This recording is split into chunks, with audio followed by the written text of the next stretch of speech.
আসসালামু আলাইকুম। আজকে আমি তৈরি করব ছোলার ডাল দিয়ে ডিম। প্রথমে আমি ডাউলগুলো ভালোভাবে সিদ্ধ করে নিব।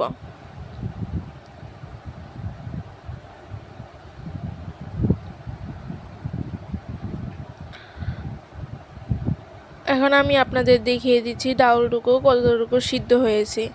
এটা 80% পর্যন্ত সিদ্ধ হলেই চলবে, আর 20% রান্না হতে হতে হয়ে যাবে। এখানে ডাউলের পানিটুকু ফেলে দিব না, এটা রান্নার কাজে লাগবে। প্রথমে দিয়ে দিব কড়াইতে তেল, কাঁচা জিরা এবং ডিম গড়িয়ে নিব। গড়ানো হয়ে গেলে এক সাইডে রেখে দিয়ে এখন আবার দিয়ে দিব তেল, কাঁচা জিরা, দিয়ে দিব পেঁয়াজ কুচি, দারুচিনি, এলাচ এবং তেজপাতা।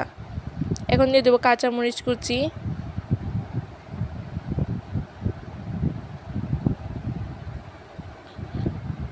এখন ভালোভাবে নেড়ে চেড়ে নিব।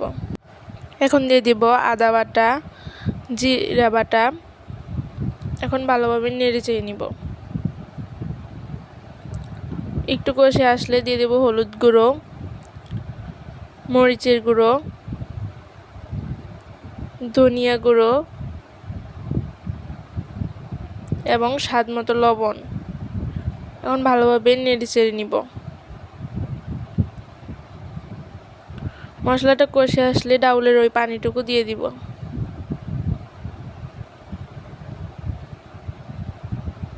এখন দিয়ে দিব ডিমগুলো ভালোভাবে কষিয়ে নিয়ে তুলে নিব।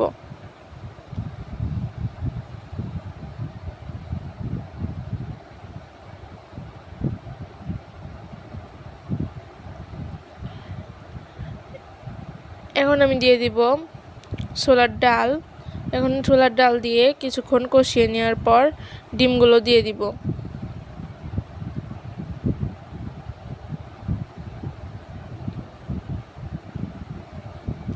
ডিমগুলো দিয়ে এখন আমি ডাউল সিদ্ধ করে যে পানিটুকু রেখে দিয়েছিলাম, এখন ওই পানিটুকু দিয়ে দিব। এখন আমি 10 মিনিট রান্না করে নামিয়ে নিব।